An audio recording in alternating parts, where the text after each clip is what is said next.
Hello everyone, সকলে কেমন আছো? আশা করি সকলে ভালো আছো। আমাদের ষান্মাসিক সামষ্টিক মূল্যায়ন 2024 সপ্তম শ্রেণীর গণিত নিয়ে কথা বলবো। এখানে আমাদের প্রথম যে কাজটা সেটা হচ্ছে সঞ্চয় হই সঞ্চয় করি, একটা জোড়াই কাজটা হচ্ছে এরকম। এটা মূল থিমটা আমি জাস্ট একটু বলি যে এখানে হচ্ছে আমাদের একটা টেবিল তৈরি করতে হবে বাজার থেকে। সেই ক্ষেত্রে আমাদের শর্ত হচ্ছে টেবিলের দৈর্ঘ্য এবং প্রস্থটা সমান হবে।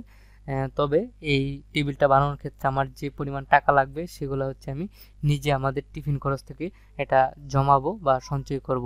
তবে এটা শর্ত হচ্ছে প্রথম মাসে আমরা যত টাকা সঞ্চয় করব তার পরবর্তী মাসে তার দ্বিগুণ, অর্থাৎ প্রথম মাসে যদি আমি 3 টাকা জমা করি তাহলে পরবর্তী মাসে হবে কি 3 গুণ 3 অর্থাৎ 9 টাকা।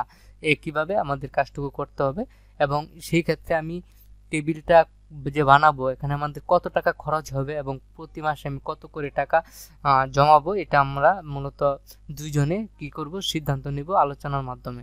যাই হোক, এখানের যে আমাদের প্রথম কাজ সেটা হচ্ছে কি সঞ্চয়ের হিসাব ছক আকারে লিখি, অর্থাৎ আমাদের একটা ছক করতে হবে, সেখানে আমাদের সঞ্চয়ের হিসাবটুকু লিখে নিতে হবে। এরপর হচ্ছে সংখ্যাগুলো কি ছকের মাধ্যমে সূচকে প্রকাশ করা যাবে, অর্থাৎ এই সংখ্যাগুলোকে আমি সূচকের মাধ্যমে প্রকাশ করতে পারবো কিনা এটা আমাদের ব্যাখ্যা দিতে হবে, যেটা আমি মূলত এই যে ভাইরাসের একটা অঙ্ক ছিল এরকম আমি বলতে পারি। এরপর হচ্ছে কি পঞ্চম মাসে তোমার সঞ্চয়ের পরিমাণ কত টাকা হবে সেটাও আমাদের এখান থেকে বের করে নিতে হবে।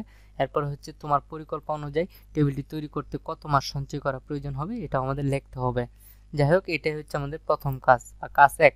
কাজ 2 হচ্ছে কি পরিমাপের দক্ষতা যাচাই। সেক্ষেত্রে আমাদের কি করতে হবে, দলগত কাজের নির্দেশনা, কাগজ কেটে একটি ত্রিমাত্রিক মডেল তৈরি করতে হবে যার দৈর্ঘ্য প্রস্থ এবং উচ্চতা কি হবে সমান হবে। দলগত কাজটির পরিকল্পনা করো এবং সবাই মিলে মডেলটি তৈরি করো।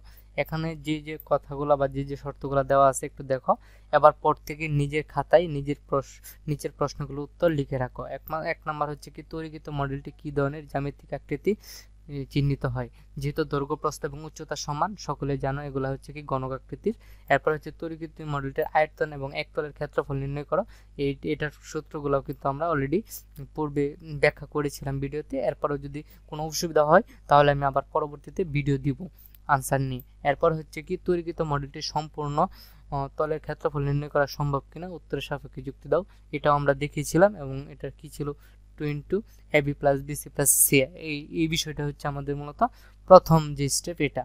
এর পরবর্তী আমাদের যে কাজটুকু করতে হবে সেটা হচ্ছে কি কাজ 1 এর যে সঞ্চয় করি এই উল্লেখিত টেবিলের একটি পৃষ্ঠার ক্ষেত্রফল এবং তৈরিকৃত মডেলের এক পৃষ্ঠার ক্ষেত্রফলের অনুপাত বের করতে হবে বলা হয়েছে। অর্থাৎ আমার মডেলের যে মডেলটা তৈরি করছে তার ক্ষেত্রফল বের করব এবং আমাদের যে টেবিলটা তৈরি করেছিলাম এই টেবিলের একটা পৃষ্ঠের কি করব ক্ষেত্রফল তৈরি করতে হবে বা নির্ণয় করতে হবে।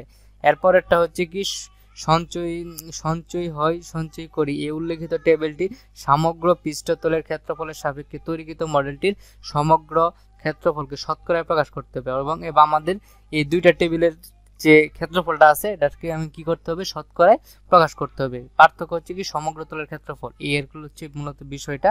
এরপর হচ্ছে কাজ 3, সেটা বলা হয়েছে গাণিতিক সূত্র যাচাই করে দেখি।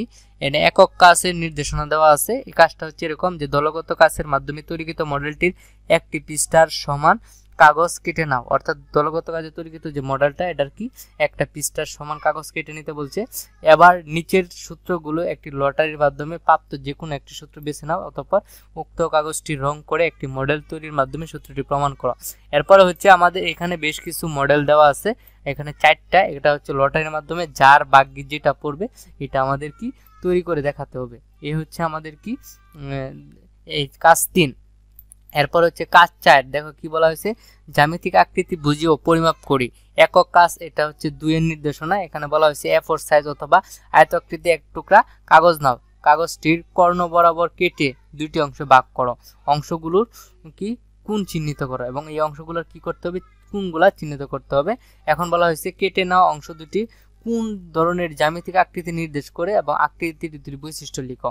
আমরা জানি যে যদি আমি আয়তাকৃতির নেই তাহলে কি হবে, এটা 2টা অংশ ভাগ করলে 2টা ত্রিভুজ হয়ে যাবে। হ্যাঁ, এরপরে কি চাঁদার সাহায্যে যে কোনো একটি আকৃতির কোণগুলো পরিমাপ করে যোগফল নির্ণয় করো।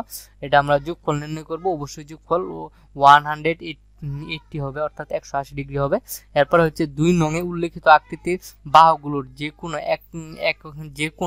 এককে পরিমাপ করো। এবং এই 2 নং এ উল্লেখিত যে আকৃতিটা আছে, এই আকৃতিটা কি করতে হবে, বাহুগুলার এককে পরিমাপ করতে হবে এবং বাহুগুলোর মানকে হর এবং লব হিসেবে ব্যবহার করে যতগুলো সম্ভব বা প্রকৃত ভগ্নাংশ তৈরি করা যায় এগুলো আমাদের তৈরি করে দেখাতে হবে। এটা মূলত প্রকৃত ভগ্নাংশের ক্ষেত্রে জানি আমরা যে লব ছোট হয় এবং হর বড় হয়। এরপরে বলা হয়েছে 4 যে 3 নং এ প্রাপ্ত প্রত্যেকটি প্রকৃত ভগ্নাংশের 3টি করে গুণিতক নির্ণয় করতে।